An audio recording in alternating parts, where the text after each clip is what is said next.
And this is the concept of covert activation. Simply put, it says your brain doesn't differentiate between reality and thought. As we think, as we imagine ourselves, visualize, simulate ourselves doing activities, our brain starts to change as though we were actually doing them.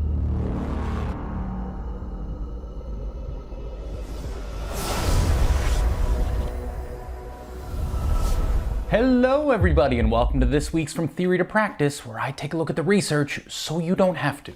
Now, the article I've selected this week is called Motor Imagery as a Method of Maintaining Performance in Pianists by Kostaku and colleagues. Now, to understand this paper, we have to come to terms with covert activation. Now, to understand what this is, I want to outline a quick research study that was done back in 1995. I think it highlights this idea perfectly.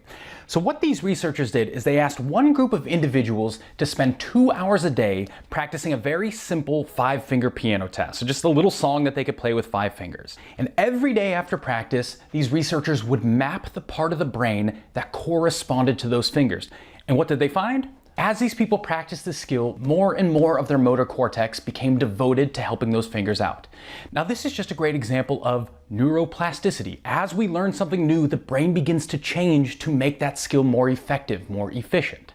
Now, just to compare, they had another group of people simply sit in front of the piano for 2 hours a day and do nothing, just listen to classical music.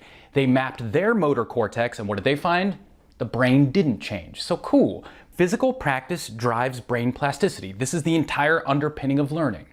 But check this out. These researchers had a third group. So what these individuals did is they would sit in front of that piano, but instead of playing, they would simply visualize themselves playing the sequence. This is called motor imagery. Essentially, these people would imagine themselves in the first person playing that piece for 2 hours a day over 5 days. Now, during this time, they never actually moved their fingers. They never actually touched the piano. It was all done completely up here. And watch what happened to their brain over 5 days. It changed almost as much as the group that was physically practicing. And this is the concept of covert activation. Simply put, it says your brain doesn't differentiate between reality and thought. As we think, as we imagine ourselves, visualize, simulate ourselves doing activities, our brain starts to change as though we were actually doing them. In other words, we can change the physical structure of our brain simply by thinking. Now, we could talk for hours about this topic. The philosophical implications are huge, but I want to take a look at this paper now. So the paper we selected this week says, okay, would it work in the real world? Yes, most of the thing we do in the laboratory is cool, but it's really highly constrained. What would happen if we moved this into a realistic setting? So what they did is they got a highly skilled piano player and they taught her a real piece of music. So in this case, Cerny number 6 from Op 299. So this is a highly musical practice piece. And what they did is they allowed her to practice this piece 25 minutes a day, every other day, until she became competent with the piece, until she reached a performance plateau. And this was measured by both melody accuracy and rhythm, as measured both by a computer program and a live piano teacher. Now, what happened? After she plateaus, they made her stop practicing for 20 days. So a 20-day dry spell. And what happened? As you can guess, after those 20 days, they tested her again and her performance dropped significantly. No shock there. Now, after this break, they let her practice again every other day for 25 minutes until she reached that same plateau. Then they entered a period of mental imagery. So for the next 20 days, she wasn't allowed to play the piano, but every other day for 25 minutes a day, she would simply mentalize herself practicing that piece. And at the end of that period, they tested her, and her score had risen significantly. Simply by imagining, she was able not only to maintain her piano skills, but start to actually increase them. After this motor imagery section, she went back to practicing the piece 25 minutes a day every other day until she hit plateau, and then they went into another 20-day dry spell. So no practice for 20 days. And what happened? The score dropped again. So it wasn't a timing thing, it wasn't a sustained practice thing, it was purely a mental imagery visualization thing. By thinking, she was able to maintain and improve her skills. Now let's bring this back to us as teachers. What does this mean for us? Well, I can think of 3 things, and the first is this. There's a big focus in education right now on what's called retrieval practice. You've probably heard of this. So essentially what this says is, rather than reteaching material to a student, have them access it themselves, pull that information out of their own brain, and that's going to help them form deeper memories. But now hopefully you're starting to see the mechanism.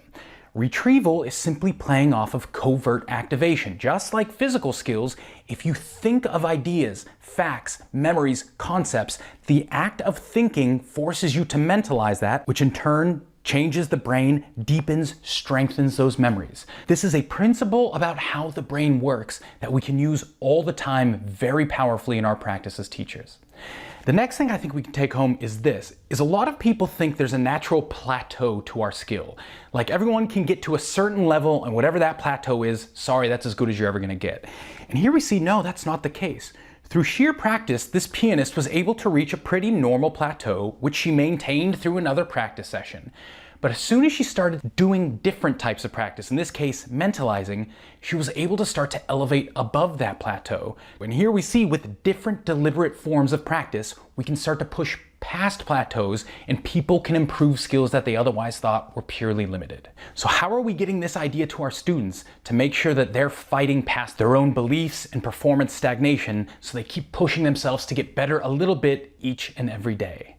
And the last thing I can think of is here, is this concept of covert activation can help us explain a lot of the differences we see in students who we assume otherwise practice the same amount of material. Now, here's what I mean. Give me two kids. Both kids study math for 5 hours. And what happens is the next week you see these kids, this kid is doing all right, but this kid is doing incredibly. Now, what happened? Our normal story is to just chalk it up to inborn ability and talents. Well, that kid had the juice, so that's why 5 hours made him so much better. But start thinking about covert activation. Remember, we don't have to do anything. As we think, so the brain changes. In reality, both of these kids physically practice math for 5 hours, and there's every chance that this kid over here, after the practice, simply never thought about it again. So when he came back, he's at that same level, that same plateau he was at before.